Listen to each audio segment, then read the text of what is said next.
And bonjour, everyone. My name is Niigaan Sinclair, Niigaan Waywadam Indigenous.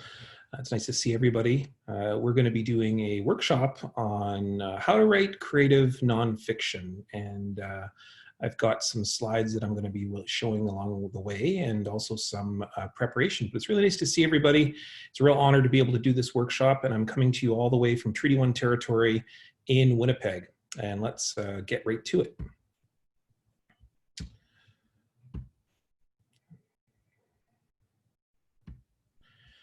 Here we are right here. So it's nice to see everybody. This is a workshop that was sponsored by Taking It Global, and it's in the Create to Learn series in partnership with Imaginative. And this workshop is how to write and share your story in creative nonfiction. And some of you may be wondering, what is creative nonfiction? Well, it's pretty simple. It's anything to do with what you want to share. And this is part Bishik. Part Bishik, I'll be using Ojibwe language throughout this entire 4-part workshop that I do. And this is part Bishik, so number 1. And so bonjour and greetings, everybody. My hashtags for this workshop is Create to Learn. So please use this hashtag and have any commentary, or you can also send me a tweet or on Instagram. Or you can also join me on Facebook. I've also got a writer page on Facebook, which you can check out and take a look. And I'm going to try to be as supportive as I can for you in this journey through creative nonfiction. And you might be wondering to yourself, why am I doing this work? Well, I'm a writer, I'm also a father, and I'm also a student. And now I'm a professor at the University of Manitoba. I am an associate professor, but I'm also a columnist with the Winnipeg Free Press. I've been writing columns now for a number of years with the Winnipeg Free Press, and I write 800-word columns twice a week, Mondays and Fridays, which appear on Tuesdays and Saturdays in the newspaper, and then other days as well. I also write some editorials and so on, but I've also been a writer. I've written some poetry, I've written some short stories, and I'm currently working on a book of nonfiction of studies of Ojibwe literature. And so I've won awards and so on and so forth, but you can look me up if you're interested in more. I do a lot of also speaking with teachers. And so I'm a former English teacher as well, high school English teacher, high school drama teacher. But like I said, now I'm a professor of Native Studies at the University of Manitoba. And so a lot of my writing comes from that place and the experiences that I have. I also do volunteer work throughout the city. I'm an activist as well. And I do a lot of work with the Mama Bear Clan, which is in Winnipeg, part of the patrols in the North End and Point Douglas communities. So you'll see if you look up some of my columns, I write a lot about that perspective as well. I also write a lot about being a father. Now, this workshop's in 4 parts. Bishik, what is your story? Niij, number 2, creating your story. Nisui, recreating your story, 3. Niwin, 4, publishing your story. And creative nonfiction is something that's so vast and so big, but it is probably the most well-read, thorough, wide breadth area of literature out there. But all you're going to need for this workshop is a writing device of some kind, so pen or paper, or if you have a computer. Hey, if you want to use some traditional writing utensils, you could use birch bark or rock or your skin, and because Anishinaabe people have always been writers. We have never not been writers. We have always written down text, but we don't use text perhaps on pieces of paper. We use birch bark and skin and rock, and we've been writing our presence on this territory on Turtle Island for thousands and thousands of years, and we have the archive is the world itself, the way in which we store our knowledge. And so publishing your story is going to be something in which you have already done. Because for many of us, what we call the oral tradition is very much a written tradition. We use gesture and breath. We also use sand in our lodges. We also use our own skins these days to be able to write stories about who we fundamentally are. Now, of course, this workshop right here, this one is number 1, Bishik, which is what is your story? And we're going to be able to look a little bit of what is your story. And we're going to ask some questions about your story. And then what you're going to get started today is some ideas and just some getting ideas out, what we call brainstorming, which is just sort of coming up with ideas and then coming up with some potential venues, some avenues, some roads you might travel down as you go. We're going to do this in approximately 15 minutes for each workshop. And so you'll see that I'm working a little bit fast But if you want, at any point, you can pause this video, you can stop, you can go get a coffee. In fact, I have a coffee right here. The #1 rule of writing is try to have a coffee or a tea available at all times. Just for the mere sake that it's something nice to have when you're consistently reading, and also that you don't have to get up all the time and go get a drink of water. So if you have some water or tea or coffee or something like that, then you can be able to sit down and have a good place to write. One of the most important areas to write is write in a consistent area. Write in an area of your house that you feel comfortable in, you feel safe in. Most importantly is often quiet. Now, not all of us have the luxury of that, but if you have an area that's a safe place for you, that might be in the living room or maybe a bedroom, or maybe you're lucky enough to have an office. Whatever that might be able to share that, to be able to prepare your story. The most important thing to know, though, is that you are an expert. 2 things to always remember in your storytelling is #1, people need to hear your story. The most important thing to know about us being a storyteller is that your story is the most important, the most original, the most unique story that has ever been told. And your story is an important one. We need to hear your story. We want to hear your story. We want to know what you have to say. We want to know that you have a perspective and presence, like Anishinaabe, who have come for thousands of years before you, or an Indigenous person from thousands of years before you. You have a footprint to play in creation, and that you can put that footprint in and have the same presence in which you'll be walking in the feet of our ancestors, who are storytellers, who are philosophers, who are scientists. All of those stories are important, which leads me to the second point, which is that not only do people need to hear your story, but you must have a need to share it. If you have a need to share it, then you are a storyteller. You are a person who has something important to say. So always remember that your story is valued. And the second is that if you want to tell it, if you have a need to tell it, then you are a storyteller. You belong to be here. You deserve to be here. That means that your story will be welcomed. And not everyone is going to like or enjoy or be provoked by the same things you think about, but your story will be part of the element of creation and the long spectrum, the long trajectory, the long path of your people. Your story is important. Now, if you need to write, why not write about the truth? I mean, in fact, what I would say is that all writers write about the truth, even ones who say they're writing about fantasy worlds and science fiction and writing about what we might call fiction. They're actually writing about the real world. It just looks different. Just like our stories who talk about Winnaboju, or creator figures, or it's often called our trickster figures, who might be thinking, oh, those stories are not about reality. They're very much about reality. They're about the teachings that we need for today. So nonfiction is any writing that uses parts of the real world, what we might call facts, and within the real world puts it into their writing. And it might look unreal, but it is very much real. Nonfiction is really that writing in which all writing kind of rotates around.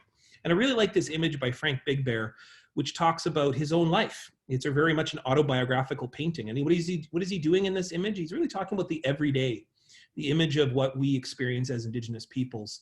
Those are our relatives, those are going to the store, those are going on the trap line, or spending time with our cookums or our grandparents or our nookums or whoever that might be, or our mushums.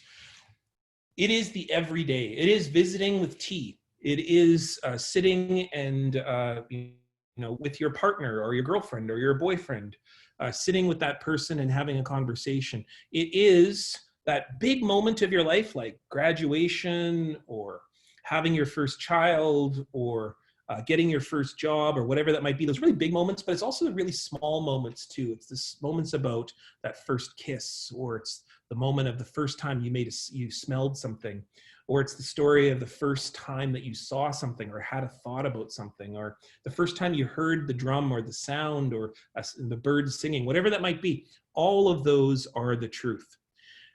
Nonfiction is the most read literature in the world. It is the most best-selling fiction in the world for literature in the world. So for those of you that are interested in making this into a professional career, nonfiction will be the venue in which you get the most amount of sales.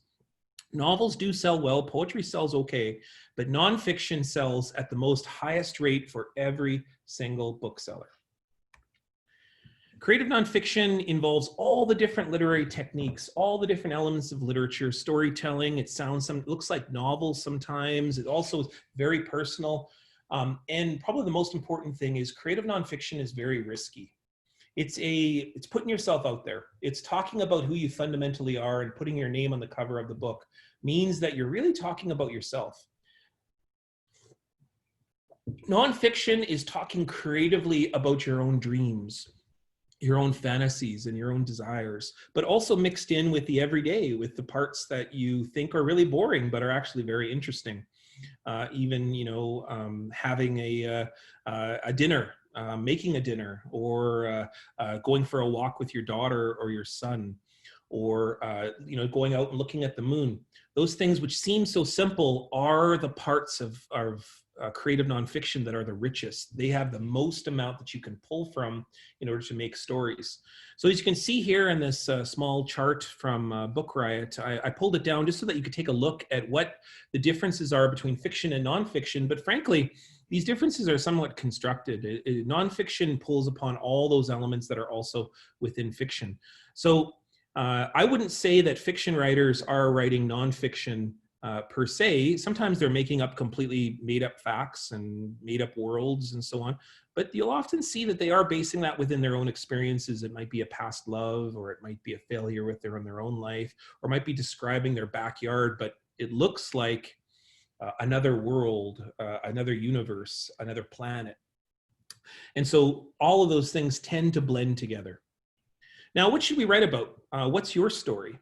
And what I want to do quickly is I want to show you something that I wrote, just so that you can have a sense of what that looks like. What I'm going to do is I'm going to just pull my PowerPoint down for just a moment, and I'm going to go back to show you something else here. This is a piece that I wrote right here. This piece right here was a piece that I wrote about my grandfather, and it appeared in the Winnipeg Free Press. This is the piece that won me a Canadian Columnist of the Year award in 2018. And what it really was, just a piece about my grandfather time in the war. And you can take a look at some of the things that I wrote, which is really just about his own life. And some of it's very difficult. It's really talking a little bit about my grandfather when he quit drinking, also when he came back from the war, some of his times in residential school. It talks a little bit about my experiences with my grandfather. And so you can see here, I talk specifically about when I was born and then what happened when I was born. And so you can take a look at some of those, some of that story. You can look it up online if you wish, and you can see some of the writings that I've had. But, for example, I wrote specifically, I wanted to write a story about my grandfather. And so I'm going to go back to the PowerPoint here. Here we go.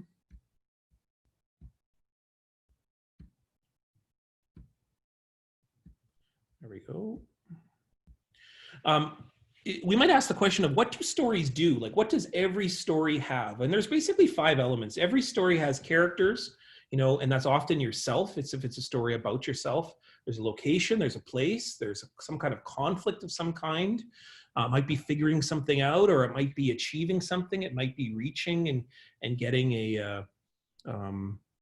it might be getting that goal that you're wishing to get, and then stakes. And stakes are some of the hardest things to understand. Stakes are, why is it important today, or why are we hearing about it today? And then we might hear about the conclusion. What's the conclusion of that story? Now, every story has a narrative arc, a beginning, a middle, and an end, and inspires some kind of sense where the reader wants to know what's happening next. It also suggests that there's a history there, which is found in the dialogues and discussions and the things that are noticed and things that are not noticed. And always every story has kind of sense of a tomorrow. And so every story that we tell each other has some kind of element of looking to the past, looking to the present, looking to the future. And I've given you from the account from Rachel Miller, All Things Sick, 10 ingredients for successful storytelling. And you can sort of look at that and keep that image available to you as you begin to write. We're not quite there yet, though, but I just want to suggest to you that every story, every piece of literature, every story that you have to tell has some kind of similar elements. It's usually 5 elements, and then also some kind of beginning, middle, and an end. Now, you have an assignment for today.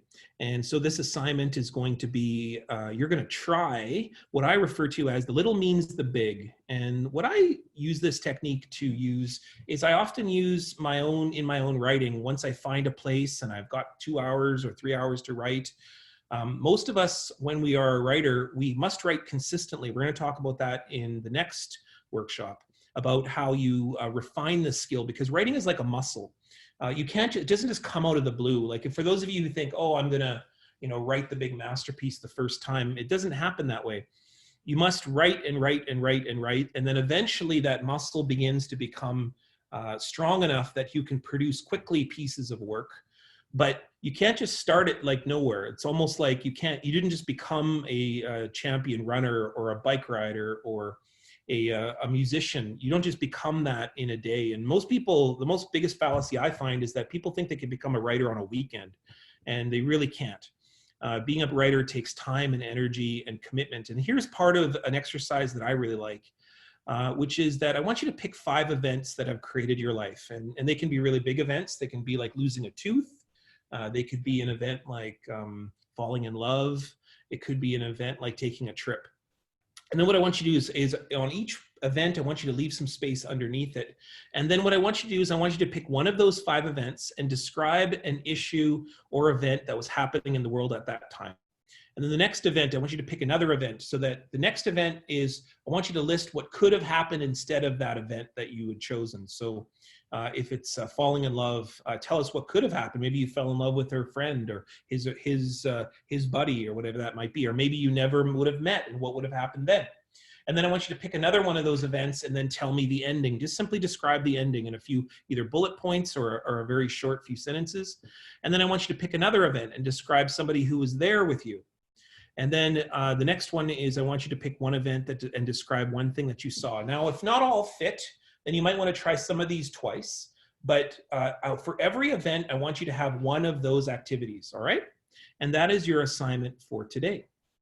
So this is the end of Part Bishik, which was creating your story. When you tune in next time, we're going to be, this next workshop is going to be on creating your story. This was the one on what is your story. And so I want to say a huge miigwech to everyone, particularly the people at Create to Learn who were able to make this workshop possible. I also want to say a huge miigwech to all of you for spending time and taking the risk of being a writer, because being a writer is extremely risky, but it's also very exciting. And so the opportunity to share your story is one in which you are needed, and you must believe that you are needed.